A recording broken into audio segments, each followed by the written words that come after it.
Today we begin Psalm 91, which of all the 150 Psalms is the most protective both in tone. In fact, its tone is hyperbole of God's immediate protection by trust in God, as well as a quality of antiphonal song. And you'll see I'll post in a moment this particular psalm is done in three voices. And I've identified those voices with different kinds of script. But as is the nature, we're not sure whose voices we're listening to. So here are some possibilities. Adin Steinsaltz, the great translator of the Talmud into Hebrew and into English, has also translated the book of Psalms and written a commentary. He imagines Psalm 91 as performed with a chorus on the Temple Mount, with a individual, a prayerful person having two short lines and a chorus singing long metaphors of assurance, and then at the end, God's voice. Now, others, because it doesn't say who these voices are per se in the text, see it as a psalmist with being answered by a priest. And likewise, some would say the voice of God at the very end is also a priest. Could be even the same priest, but in a different voice. Here's something that I'll point out, and that is two things, and then I'll post the psalm. When God speaks in the last three verses, it's unlike the rest of the psalm. There is no repetition of words except for the word ki, which means for, from what came before. There's no use of metaphor. And this is a psalm packed with metaphors. And so God's voice at the end is somewhat distinctive. The thing that's distinctive to the, if you will, the psalmist's voice is there's only a verse and a half. You'll see how they're separated. It's the only place you hear God's intimate name, the Yud He Vav He, the four-letter tetragrammaton. That intimate name of God is only put into the mouth of the supplicant. Otherwise, you'll find a name of God here that's rarely used. It's only used in one other place in Psalms, though it is in Genesis, and that's the name El Shaddai. You'll see that in the very beginning. But the last comment is the following. I have this challenge of translation as a way to learn these Psalms more deeply. You'll see in verse 1 that it's not clear because there's an ellipsis, a gap, kind of like a pronoun. I translate one who dwells. Well, who is that one? Is that referring to God, or is that referring to the supplicant? You'll see why at the end it makes a big difference, and I'll share some translations that will have it in two different ways. Verse 1 describes God. Most translations see it as describing the supplicant. With that, one who dwells in the secret place of the Most High, in the shadow of Shaddai, is abiding. And now the supplicant. I will say, for Adonai is my refuge and my stronghold, my God, I will trust in God. And now the chorus begins. For God will save you from a snare of a trapper, from pestilence presence. With God's wings, God will cover you, and under God's plumage, you will find refuge. A shield and armor is God's truth. You will not fear the terror of night, nor the arrow that flies by day, the pestilence that in the darkness stalks, of the scourge that demonizes at noon. Falling at your side 1,000 and 10,000 at your right hand, but you it will not reach. But with your eyes you will look, and the payback of the wicked you will see. And now the supplicant. For it is you, Adonai, who is my refuge. And the chorus. The Most High you have made your dwelling place. Evil will not befall you, and plague will not come near your tent. For God's angels, God will command for you to protect you in all your ways. Upon their palms they will carry you, lest you bang against a stone your foot. On lion and viper you will tread. You will trample lion cub and snake. And now God's voice. For me he yearned, and I will free him. I will give him haven, for he has known my name. When he calls upon me, I will answer him. I will be with him in trouble. I will rescue him and grant him honor. With length of days I will satisfy him and show him my deliverance. Now this last piece, these last lines attributed to God or in God's voice, whether said by a Kohen or a Levite, or if you will, as heard in the mind of the psalmist by God, are distinctive to the rest of the psalm, and that there's no metaphors, and except for the first word, which is simply the word for, ki, none of the words are repetitions of what came before. In that sense, it's distinctive. I'm reminded of a story of my mother. I often quote my mother regarding how you hear. She said there was, a note, a letter that a father and mother received from their son, and the father read it and was very upset. And he gave it to his wife and says, "Look at what your son wrote." And she reads it and says, "What? There's nothing upsetting." He wrote, "Please send me some money." So she heard it as a supplication. He heard it as a demand, which is to say, it's not only that words can be ambiguous, but the tone with which we hear the words can be ambiguous. Keep that in mind, because where I'm going to with this teaching is to share that the tone of God's voice here can be understood in one of two ways, which is either total assurance or incomplete assurance. I'll come back to that. That's to put in the back of your mind as I begin at the beginning with that opening verse. Now, I shared that Yoshev Beseter Elyon has a pronoun. He sits in the security of the Most High. Well, who's the he? Is it God or is it the supplicant? Is number 1, verse 1, the title of the psalm? Or is it the chorus describing the supplicant? And in that sense, if it's the chorus, it's one who dwells in the secret place of the Most High, and the shadow of Shaddai is abiding, words of reassurance that will then get further developed. Listen to these two different translations. Now here's one by Reb Zalman Schachter Shalomi, the great creator of the Jewish Renewal Movement. He translated Psalms. His opening of Psalm 91 reads differently. He sees this as a description of God. In concealment, you dwell, Most High, Almighty. You linger in the shadow. Here's another translation. This is a book, very thick book, by Martin Rosenberg and Bernard Zlotowitz. They also have verse by verse kind of modernish commentary. Here's their translation. They will squarely see this as the lines to the Psalter by either a priest or a chorus. O you, small y, who dwells in the shelter of the Most High and lodge in the protective shade of Shaddai.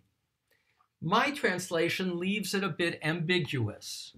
One who dwells in the secret place of the Most High, in the shadow of Shaddai, is abiding. So at least the first half of that is ambiguous. And again, hold that thought as we get to the closing of God's words. So here's the one line of the penitent, the psalter, the pilgrim to Jerusalem. I will say, for Adonai is my refuge and my stronghold. Elohai, my God, eftach bo, I will trust in him, in God. In my translations for God, I try to avoid using gender. Hence, whenever the pronoun is like him, that's why I put it in parentheses as God. So the statement of the psalmist, psalter, the penitent, is one of abiding trust in God. That's the key word, trust.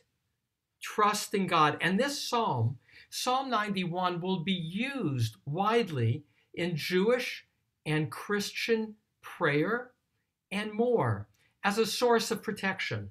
We traditionally chant Psalm 91 before we go to sleep at night in the Jewish tradition. It's also part of all Christian liturgical traditions. I shared in my letter before the class this poem by Father John Michael Joncas, who's a priest in St. Paul, Minnesota, who wrote a poem on eagle's wings that NPR recently did a segment on, in that President Biden referred to the poem on eagle's wings as a statement of his faith. And that poem is based on Psalm 91.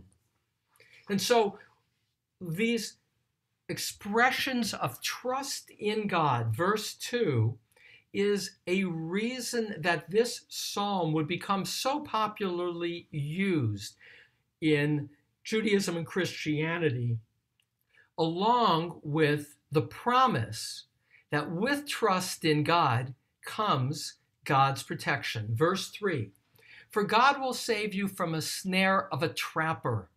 Technically, or often, Yakush is a fowler. So in the King James Version, it will save you from a fowler's snare, from pestilence presence. So Dever is one of the 10 plagues, pestilence. With God's wings will cover you, and under God's plumage you will find refuge. A shield and armor is God's truth. And here again, the image, lots of metaphors of God's protective nature. In the poem I just mentioned by Father Joncas, he actually calls it On Eagle's Wings. He will be quoting parts of verses 4 and 5, but he'll make reference to an eagle's wings, conflating this image with Exodus chapter 19, verse 4, in which God will say, after delivering the Israelites from Egypt, Ve'asa etchem al kanfei nisharim, and I carried you on the wings of an eagle. And so although here the bird that is protecting God is not necessarily an eagle, in that sense, that poem conflates that image. An eagle, the commentators of Exodus will emphasize, is the bird that flies the highest and carries its young on top of its wings to assure their safety. Actually, under its wings, you distinctly, because it's so high up, it's not afraid of being attacked. Anyway, back to our psalm. There are synonyms here, God's wings, evrato, and kenafav. Kenafav is the word used in Exodus 19:4. Here I use the word plumage because I found a beautiful commentary. First, Rashi defines it as feathers. By the way, in King James Version, it's with God's feathers first and then wings second.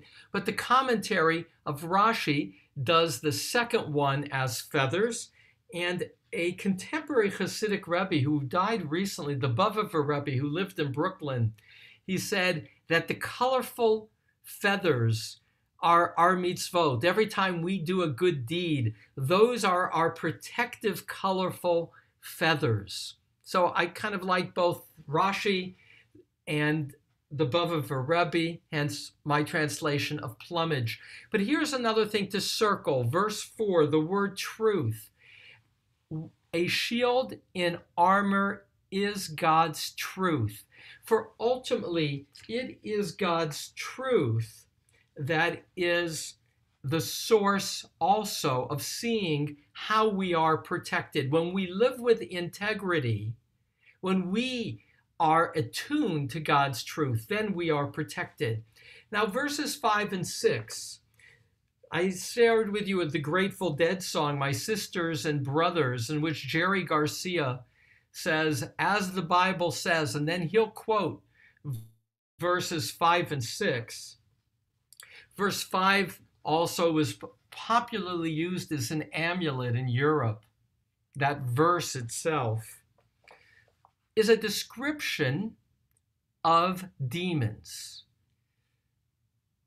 You will fear the terror of night, nor the arrow that flies by day, the pestilence that in the darkness stalks, of the scourge, Yashud, that demonizes at noon. And the classic biblical commentators, Rashi, Ibn Ezra, into Prague of the 18th century, the Metsuda David as a commentator, will say that verses 5 and 6, these words, pestilence, scourge, now back to 5, terror and arrow, are different names of demons, different kinds of demons. And I will add, because of a shortage of time today, I won't do a riff on demonology and angels, but demonology or demons are part of the Talmud. They're active in the Zohar. They're active in Hasidic thought. Adin Steinsaltz, in a more contemporary mode, will define angels as positive energy and demons as negative energy. Again, more to say about demons and angels. But this part, 7 and 8, falling at your side 1,000 and 10,000 at your right hand, but you, the supplicant, it will not reach. But with your eyes you will look, and the payback of the wicked you will see. That ends the first unit. And it ends this unit with hyperbole. Benjamin Siegel, a commentator, will point to verse 7 and say those are the biggest numbers in the entire Bible. 10,000 falling at your right hand and 1,000. That's probably referring either to the demons, 10,000 demons, because that's what is the verses before, or it's your enemies. Thousands will fall all around you, and they won't reach you. You will be safe. Again, this quality of hyperbole in terms of large numbers and untouchable. Your eyes will look, and the payback of the wicked you will see. You will be protected. And this last word, you will see, is the middle word of the psalm. And I'm into the middle as the bullseye. So if you see that, the center of this psalm is, the wicked you will see, for it is you, Adonai, who is my refuge. That's the very center of the psalm. And now, verse 9, the voice of the psalmist. For it is you, Adonai, who is my refuge. The only second time that the word Yud-He Vav-He, Adonai, is mentioned, with the same emphasis, and in fact, the key word, Machsi, my refuge, we saw in verse 2. So in verse 2, we saw it in the same place, the words of the petitioner. Adonai is my refuge, La Adonai Machsi. Now verse 9, Adonai Machsi, which again is the way of Psalms often, repeating words for emphasis. And now back to the choir. The Most High you have made your dwelling place. And again, these extraordinary words of assurance, they are extreme. Evil will not befall you. The nega, plague, will not come near your tent. Hence my title, and plague will not come near your tent. For God's angels, God will command for you to protect you in all your ways. And verse 11 again has what will be developed more in rabbinic writings, the notion of guardian angels that God will assign us to protect us in this world, and that will testify when we die to our deeds. Upon their palms they will carry you. Again, this image of such total protection. The angel, the protective angel, carries us lest we bang against a stone on our foot. And lion and viper you will tread, you will trample lion, cub, and snake. So we go from being carried to walking, but when we walk, even the natural order, that which could be a threat, the lion, which you know, is the big animal, and the viper often hidden in the grass. Don't worry, you're totally protected. It's absolute. Now, it's metaphor. Now, I want to say there is a lot to be said for affirmations, kind of a new age term, that when we have the confidence of being protected, we feel protected. Psychology, self-fulfilling prophecy. If you believe you are going to win, that helps your ability to be focused. And so this psalm and these metaphors are those that can also be understood of affirmations of safety in the extreme. If you trust in God fully, God will fully protect you. And now God's voice. For me he yearned, and I will free him. Ki vi chashak. The word chashak can be desired, can lust for. Because this person. But now who's God talking to? God is not talking to the supplicant. Is God talking to the choir? It's not clear who the audience is, but God is talking in the third person. He's talking about himself about the supplicant, third person in terms of the supplicant. Because this supplicant yearned for me, loved me, I will free him. Free him either from the danger of foes, free him from fear. I will give him haven, safety, for he has known my name. The name being referred to is often Yud He Vav He. And again, it's only the supplicant who used that word Yud He Vav He. And we've seen a recurring theme that God seeks to have God's name praised. When he calls upon me, I will answer him. But here's the question. Will I answer him immediately? Or two? Why would he need to call my name? Because the chorus has just said of this supplicant, don't worry about a thing. You are protected. Verse 15 implies you, supplicant, will be facing dangers. It's not foolproof, or if you will, the protection is not fully in place. I will be with him in trouble. But the question, when? I will rescue him and grant him honor. Now, there you can comment that God will not only rescue him from enemies, implying that there still are enemies, and grant him honor, will even go beyond rescue and make him noble, which can be understood. He will become honored by virtue of victory by those who might have been his foes. And the closing line, Orech Yamim Aspiehu, with length of days I will satisfy him.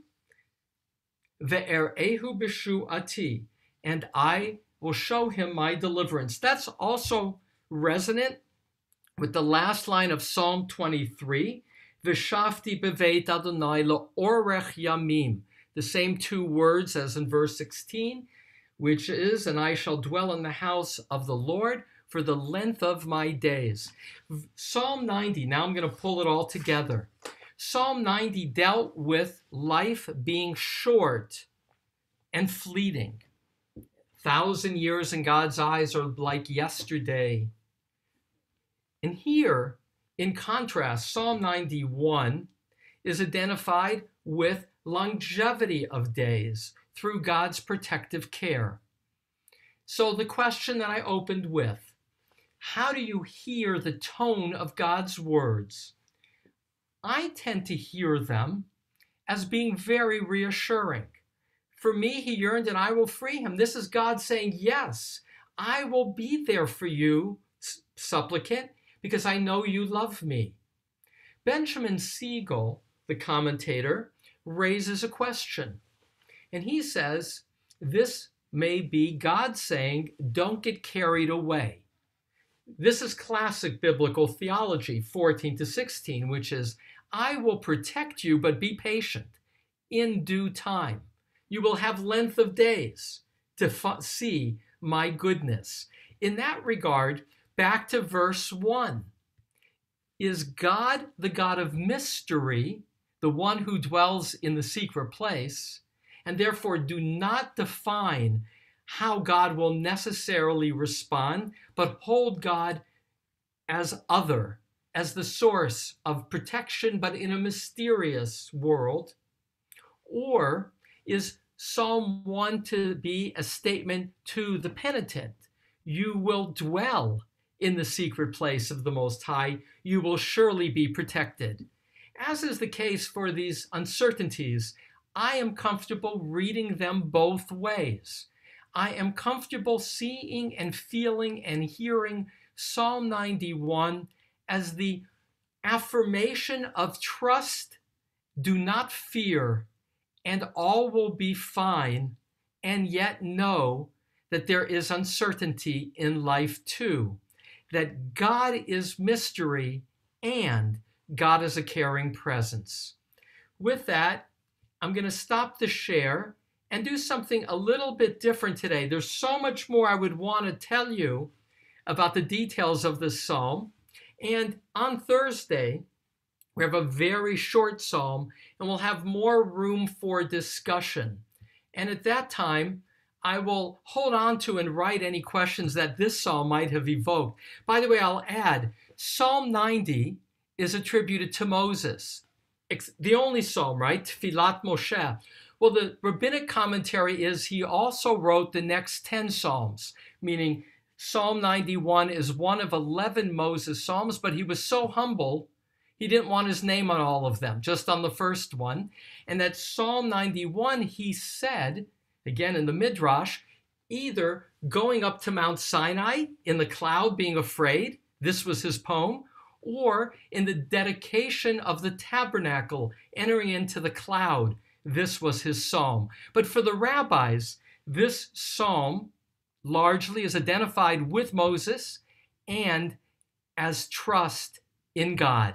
With that, we have the privilege of honoring today Amy Robinson Katz, who I smile when I see, who has a special connection to Psalm 91. I wanted her to sing a little, explain that connection, and also talk about prayer song, how Amy uses verses from Psalms as a meditative tool.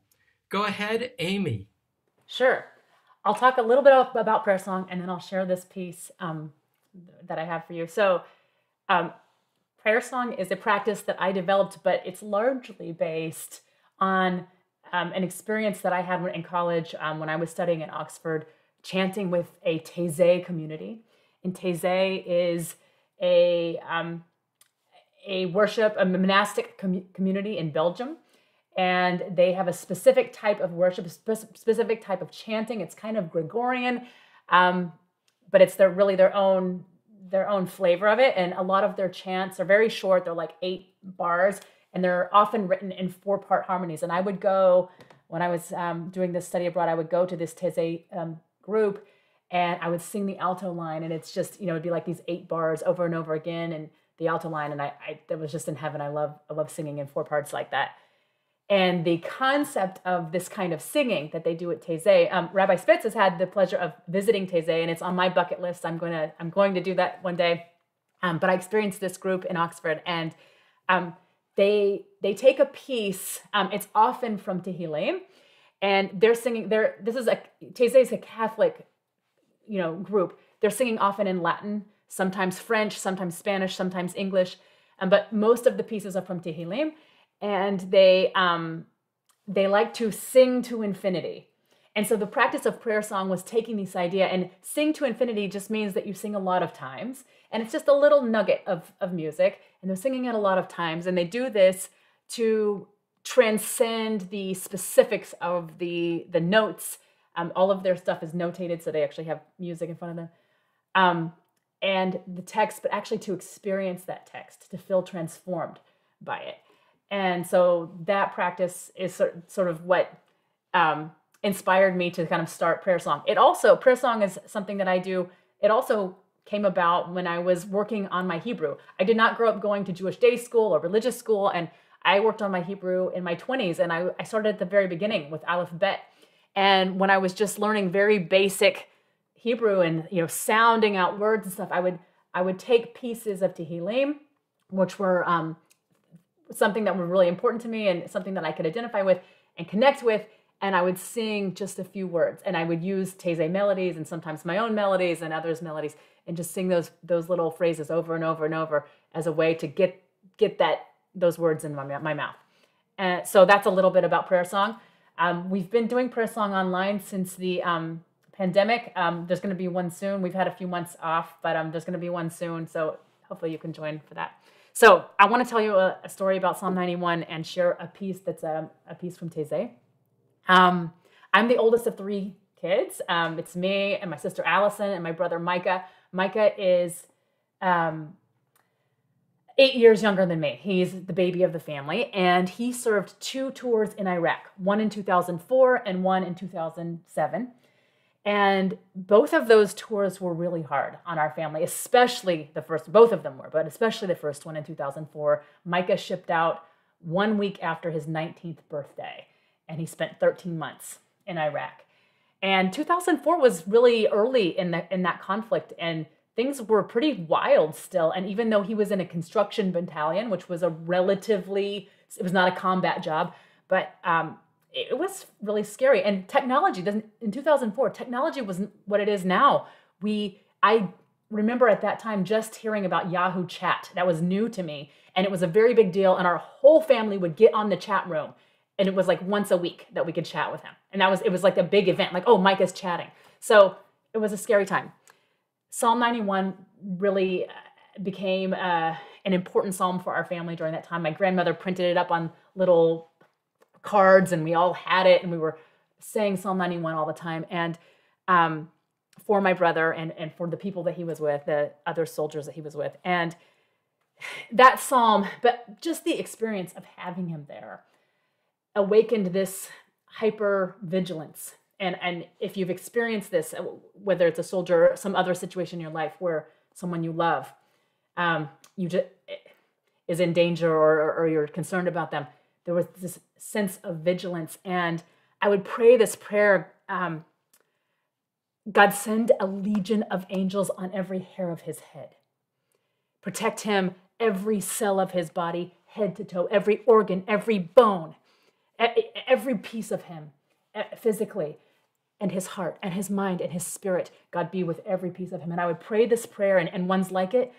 And I would do it as often as I thought of him. And that was all the time.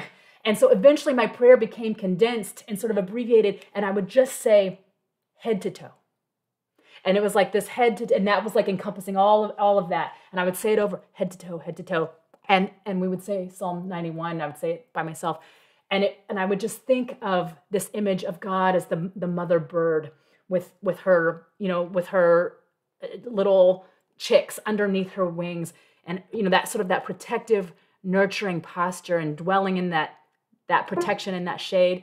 But so God is the protector and the nurturer, but also sort of the defensiveness of it, like back off, like that, like that, like. And I felt that, like sort of like that. I was like, God, just protect him, defend him, like this. And that was how I was feeling in in Psalm 91. So this piece is from Taizé, and I'm using their melody. They sing it in a Latin melody with little different words, but I sing it here to the first verse of Psalm 91. One day, when this pandemic's over and we're all together, we'll sing it together. It's really sung in a round, like in a canon, so all the parts overlap each other, but I can't do that. So I'll just sing a little of it here. It goes like this.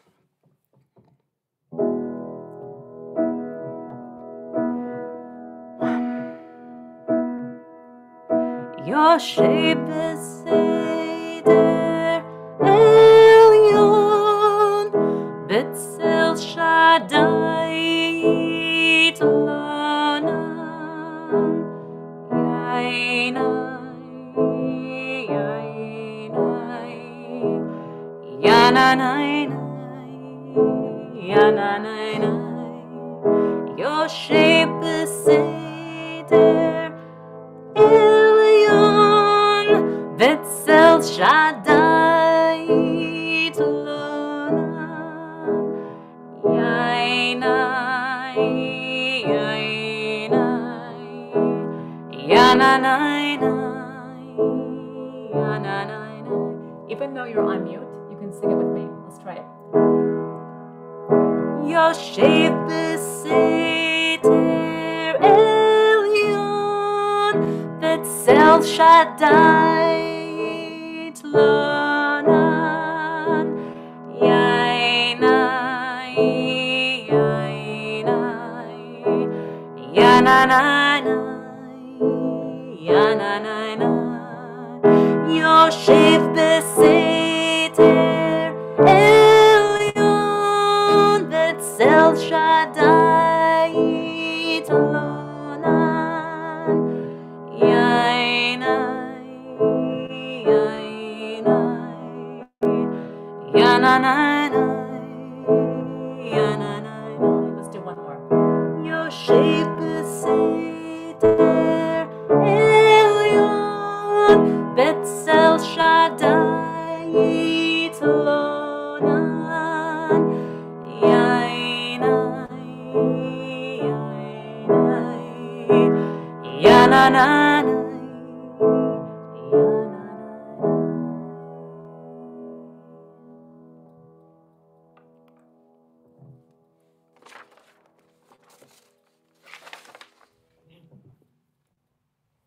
Thank you, Amy, for enabling us to be reminded that these words are heartfelt words and that song opens the heart.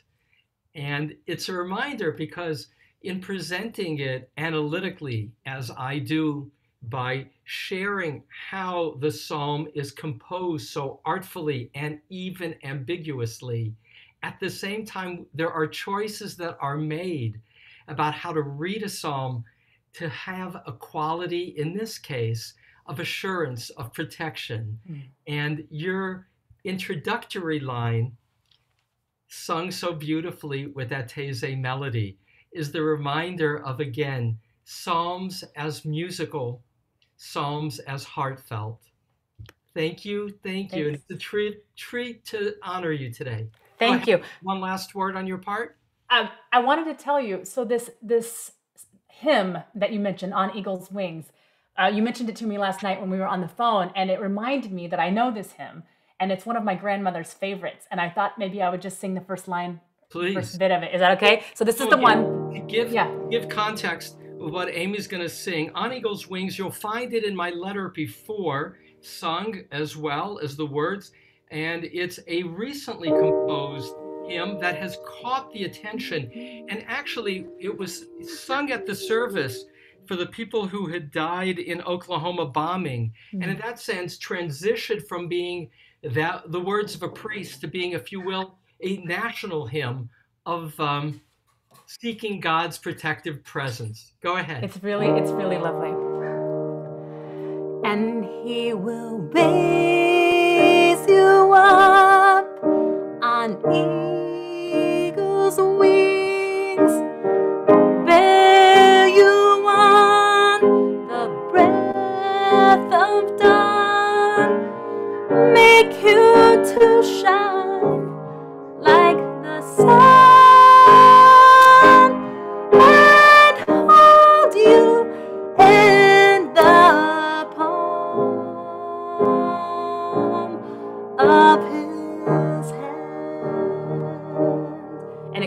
there's verses to it, but that's the chorus. Isn't it lovely? Thank you, Amy.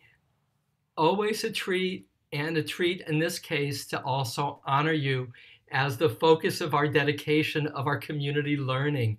Many tune in as well to honor the memory of loved ones.